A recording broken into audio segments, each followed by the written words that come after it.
नमस्कार,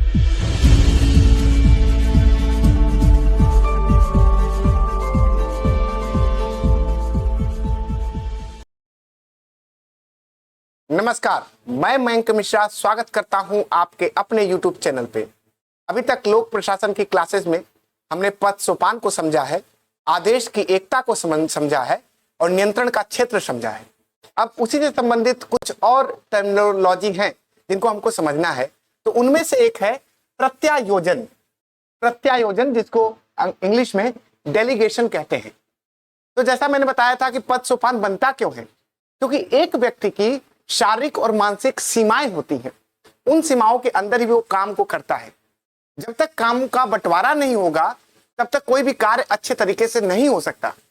तो इस बंटवारे को करने के लिए जो पद सोपान बनता है उसमें प्रत्यायोजन होता है। अब इसका सीधा संबंध समझिए कि जैसे एक टॉप लेवल पे है और फिर उसके अधीनस्थ कुछ लोग हो गए, तो इस टॉप लेवल के व्यक्ति ने अपने कार्यों को अपने अधीनस्थ में बांट दिया, कार्यों को बांटा और साथ ही उनको सत्ता दी, उनको ये अधिकार दिया कि वो आदेश दे सके, जिसको हम सत्ता कहते हैं।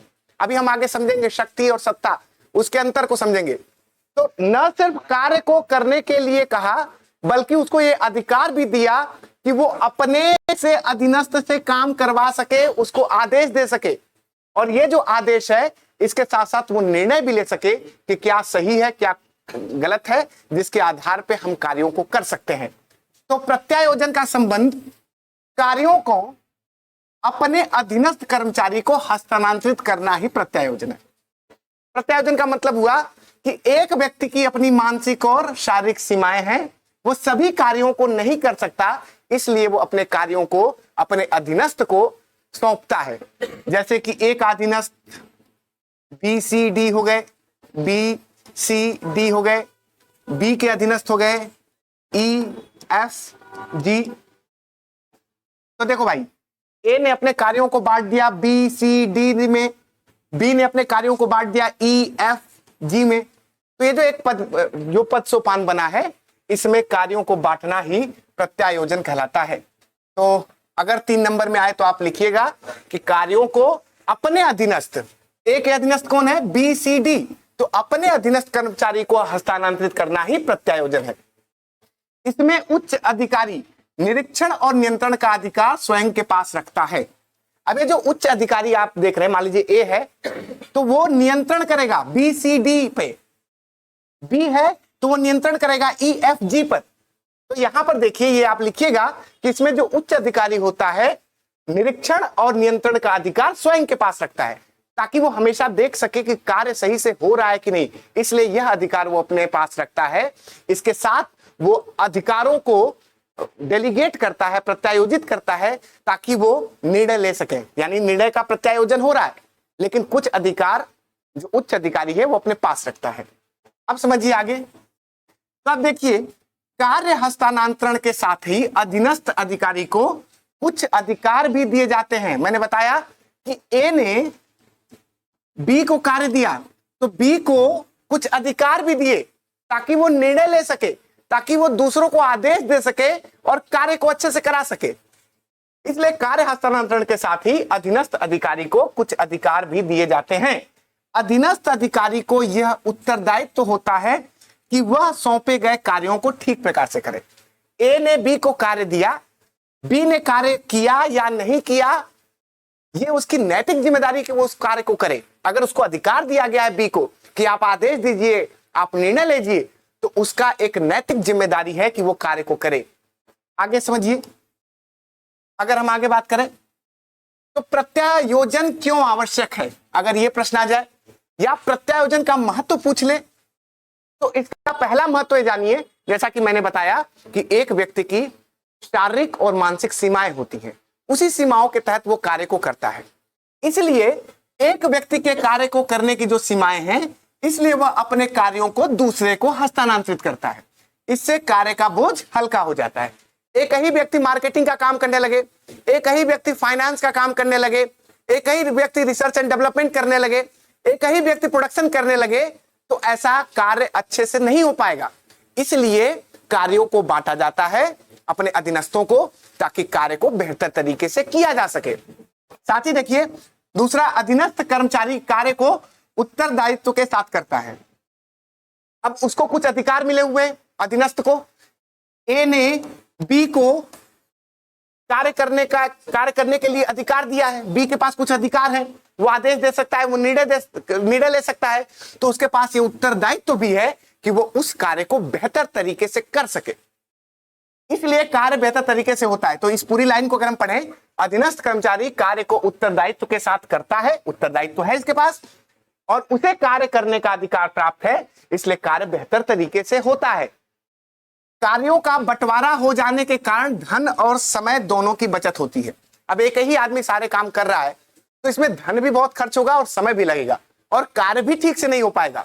तो प्रत्यायोजन करना यानी अपने अधीनस्थ को कार्य सौंपना बहुत ही आवश्यक है पद सोपान के अंतर्गत।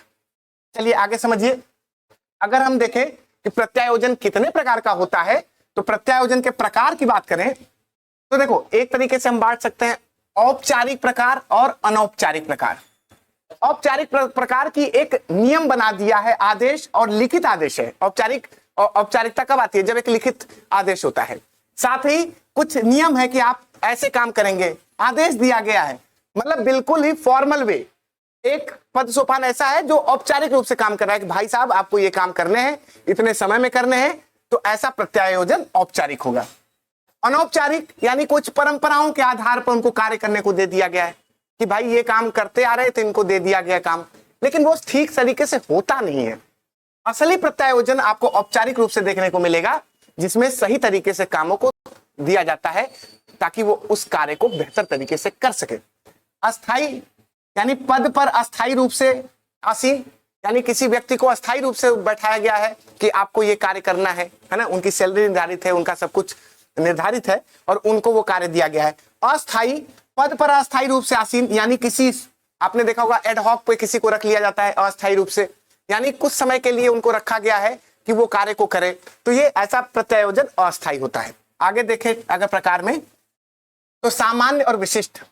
सामान्य सभी कार्यों का प्रत्यायोजन है ना, सभी कार्यों को हमने, जैसे आप समझिए कि मार्केटिंग का अगर हम प्रत्यायोजन कर रहे हैं तो मार्केटिंग के जितने भी कार्य हैं हमने एक व्यक्ति को दे दिया, तो सभी कार्यों का प्रत्यायोजन हो गया। लेकिन यहां पर अगर देखें विशिष्ट, यानी कोई व्यक्ति किसी कार्य में बहुत ही निपुण होगा, उसको वही कार्य दिया जाएगा, उसी क्षेत्र का कार्य दिया जाएगा, यानी विशेष कार्य का प्रत्यायोजन। यानी एक प्रकार ये भी हो गया सामान्य प्रत्यायोजन और विशिष्ट। विशिष्ट जो होगा वो किसी कार्य के लिए स्पेशलाइज्ड होगा, उसको करने में निपुण होगा, इसलिए उसको कार्य दिया गया है। प्रत्यक्ष रूप से आदेश देना, प्रत्यक्ष रूप से आप डायरेक्ट जो है अपने अधीनस्थ को आदेश दे रहे हो कि भैया ये काम करो, कब तक कर पाओगे ये बता दूं, तो आप प्रत्यक्ष कर रहे हो। अप्रत्यक्ष यानी आपके साथ कोई मध्यस्थ शामिल है, यानी बीच में कोई शामिल है जिसको आप कह रहे हो और वो उनको बता रहा है। तो इस तरह से हम प्रत्यायोजन के प्रकार देख सकते हैं। अब देखो भाई साहब, बहुत ही इंपॉर्टेंट चीज, ये जो टर्म है शक्ति, सत्ता और उत्तरदायित्व, ये 3-3 नंबर में आएंगे। अगर तो आप कैसे इसको परिभाषित करेंगे, तो नियंत्रण करने की वह क्षमता या ताकत जिससे दूसरों पर स्वयं का प्रभाव स्थापित किया जा सके। शक्तिशाली लोग क्या होते हैं? या तो उनमें शारीरिक बल होगा, या तो उनमें मानसिक बल होगा, या तो वो पैसे वाले होंगे तब उनको शक्तिशाली कहेंगे। आजकल के जमाने में जिसके पास पैसा है उसके पास शक्ति है। या सामाजिक रूप से वो उस कैटेगरी में आ रहा है, उच्च वर्ग में आ रहा है, तो उसके पास शक्ति है। यानी शक्ति शारीरिक हो सकता है, मानसिक हो सकता है, आर्थिक हो सकता है, सामाजिक हो सकता है, किसी भी तरह का हो सकता है। और शक्ति का मतलब क्या हुआ कि हम कैसे दूसरों को नियंत्रित कर लेते हैं। पहले राजा महाराजा होते थे, जैसे कहते थे ना, मेरा वचन ये शासन, इसका मतलब कि जो चाहे वो हम करेंगे। यानी वो इतने शक्तिशाली हो गए हैं कि निरंकुश हो गए हैं। तो शक्ति जो है वो अनियंत्रित हो जाती है। तो शक्ति किसी भी तरह की हो सकती है। शक्ति शारीरिक या मानसिक हो सकती है। हो सकता है आप शारीरिक रूप से बलवान हो, किसी को उठाकर पटक दे, मानसिक रूप से तेज हो, किसी को अपनी बुद्धिमत्ता से हरा दे, या व्यक्तिगत शक्ति भी हो सकती है, किसी व्यक्ति में शक्ति निहित हो सकती है, या किसी समूह में शक्ति निहित हो सकती है, जैसे किसी एक वर्ग में शक्ति हो। सामाजिक आधार पर आपको शक्तिशाली बना दिया गया है, या आर्थिक आधार पर आपके पास बहुत सारे पैसा हो गया, आप शक्तिशाली हो गए। तो शक्ति जो है वह क्षमता है जिससे हम किसी को नियंत्रित करते हैं, वह ताकत है जिससे हम किसी को नियंत्रित करते हैं। लेकिन ये जो शक्ति है वो नियंत्रित और अनियंत्रित दोनों हो सकती है। अगर कोई शक्तिशाली व्यक्ति संयमित है तो नियंत्रित है, लेकिन अगर वो अनियंत्रित हो गया तो वही मेरा वचन, ये शासन, मैं जो चाहूंगा वो करूंगा, जैसे कि निरंकुश राजा हुए हैं, जैसे डिक्टेटरशिप है, तो डिक्टेटरशिप में उनकी शक्तियां क्या हो जाती है, अनियंत्रित हो जाती है। लेकिन भाई साहब सुनिए, शक्ति अगर वैध रूप ले ले, कानूनी रूप ले ले, तो उसे हम सत्ता कहते हैं। शक्ति अगर कानूनी रूप ले ले तो उसको सत्ता कहा जाता है। यानी किसी व्यक्ति को एक पद मिला हुआ है, उस पद में उसको सत्ता मिला हुआ है ताकि वो कार्य को कर सके, अपने निर्णय ले सके और आदेश दे सके।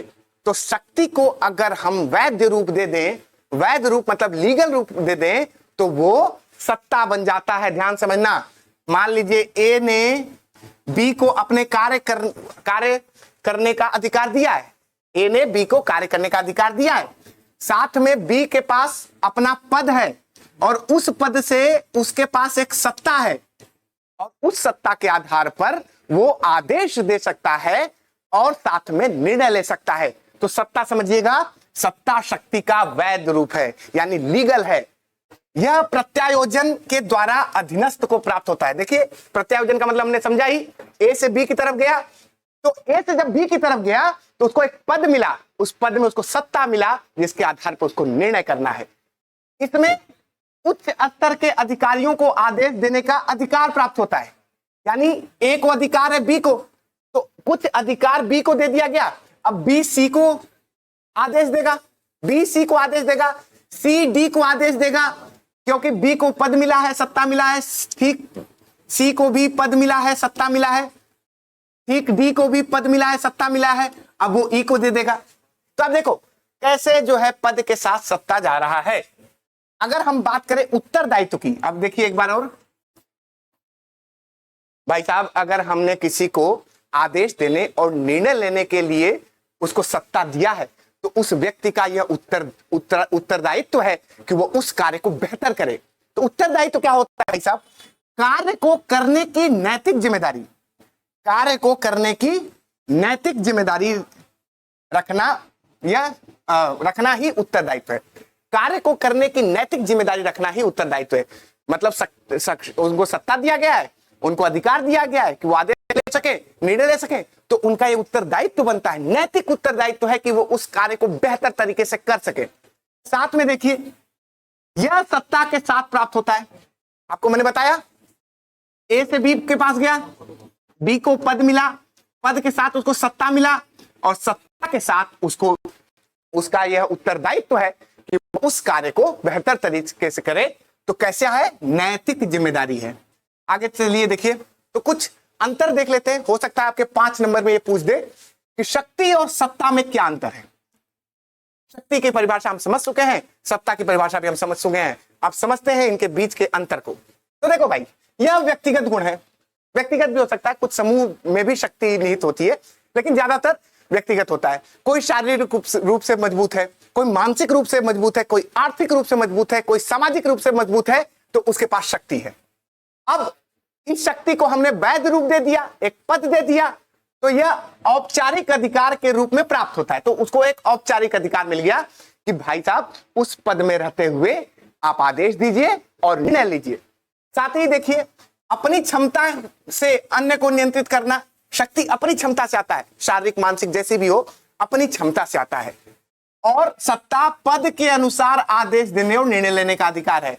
यानी सत्ता किसी पद पे आसीन व्यक्ति के लिए है और उस पद के अनुसार उसको आदेश और निर्णय लेने का अधिकार प्राप्त है। शक्ति में वैधता नहीं होती, कोई लीगैलिटी नहीं है, वैध नहीं है, यानी मनमाने ढंग से भी हो सकता है।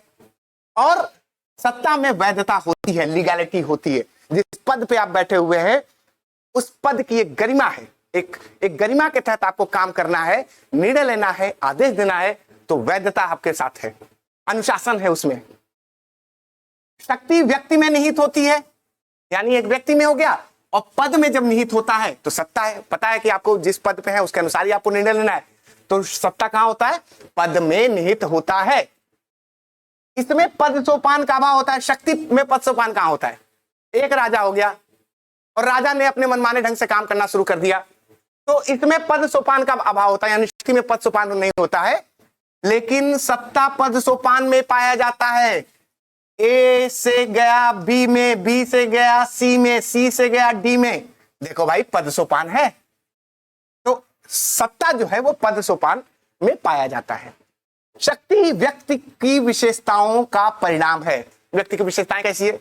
शारीरिक विशेषताएं हैं, मानसिक विशेषताएं हैं, लेकिन सत्ता पद का परिणाम है। आप दुबले पतले भी रहो और एक डीसी बन जाओ, डिप्टी कलेक्टर बन जाओ, आपको एक पद मिल चुका है, आपको एक अधिकार मिल चुका है, लोग आपकी बात को मानेंगे।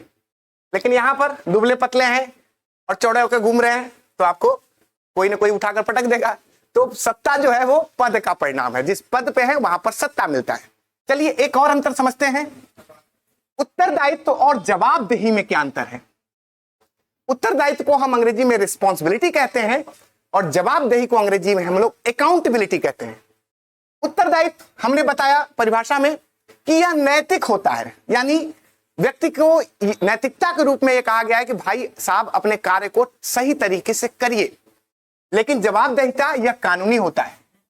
इस समय उच्च अधिकारी पूछ सकता है कि भाई साहब काम नहीं हुआ तो क्यों नहीं हुआ, इतना लेट काम क्यों हुआ। तो सारा जवाबदेही का मतलब हुआ कि अपने जो अधीनस्थ है वो अपने उच्च अधिकारी को जवाब देगा कि कार्य हुआ तो क्यों हुआ, नहीं हुआ तो क्यों हुआ, क्या, कैसे, कब, सारी जवाबदेहिता होगी। तो जवाबदेही क्या है? कानूनी होता है। यह सत्ता से आता है। उत्तरदायित्व तो सत्ता से मिला, मैंने बताया कि सत्ता मिला है, साथ में आपको एक नैतिक जिम्मेदारी मिली है जिसके अनुसार आपको काम करना है। जवाबदेहिता उत्तरदायित्व से आता है। अब ये जो नैतिक जिम्मेदारी है, तो नैतिक जिम्मेदारी है, इस नैतिक जिम्मेदारी की जवाबदेही मांगी जाए कि भाई साहब कार्य नहीं हुआ तो क्यों नहीं हुआ, तो कहां से आया? उत्तरदायित्व से आया। अगर हम उत्तरदायित्व की बात करें, यह सौंपे गए कार्यों अथवा उद्देश्य पूर्ति के लिए है कि आपको भाई साहब इतने काम करने के लिए दिया गया है, उस कार्य को आपको सही तरीके से करना है, तो यह सौंपे गए कार्यों अथवा उद्देश्य पूर्ति के लिए है। और अगर हम जवाबदेही की बात करें, यह अपने से उच्च अधिकारी के प्रति है। जवाबदेही किसको देता है? जो अधीनस्थ होता है अपने से उच्च अधिकारी को देता है। यह आत्मनिष्ठ होता है। भाई साहब उत्तरदायित्व आत्मनिष्ठ है, यानी व्यक्ति व्यक्ति पर निर्भर करता है कि वो कितना नैतिक है। जितना नैतिक होगा उतना ही उत्तरदायी होगा। लेकिन यह वस्तुनिष्ठ है, यानी व्यक्ति व्यक्ति पर निर्भर नहीं करता। ये मान लीजिए कोई काम आपको दिया गया है, तो वो काम इतना ही पूरा हुआ आपको बताना पड़ेगा, यानी वस्तुनिष्ठ है। साथ ही देखिए, अगर हम लोक प्रशासन की बात करें तो लोक प्रशासन में उत्तरदायित्व तो जनता के प्रति होता है। देखो कहा ही जाता है कि लोक सेवक, लोक सेवक का मतलब जनता का सेवक। तो आप जो कार्य कर रहे हो वो जनता के लिए कर रहे हो, तो आपका उत्तरदायित्व तो कहां गया? जनता के प्रति। और अगर जवाबदेही की बात करें तो लोक प्रशासन में जवाबदेही अपने उच्च अधिकारी के प्रति होता है। जवाबदेहिता का मतलब होता है अपने उच्च अधिकारी से को बताओ कि क्या हुआ। तो लोक प्रशासन में जवाबदेही अपने उच्च अधिकारी के प्रति होता है, किंतु लेकिन रुक जाइए, आरटीआई के पश्चात जनता के प्रति भी है। अब आरटीआई के साथ साथ 2005 में जो आरटीआई आ चुका है, इससे जनता भी जवाब मांग सकती है कि ये काम क्यों नहीं हुआ। तो ये रहे उत्तरदायित्व और जवाबदेहिता में अंतर। आशा है आपको समझ में आया होगा। बने रहिए हमारे और आपके अपने चैनल पे। नमस्कार।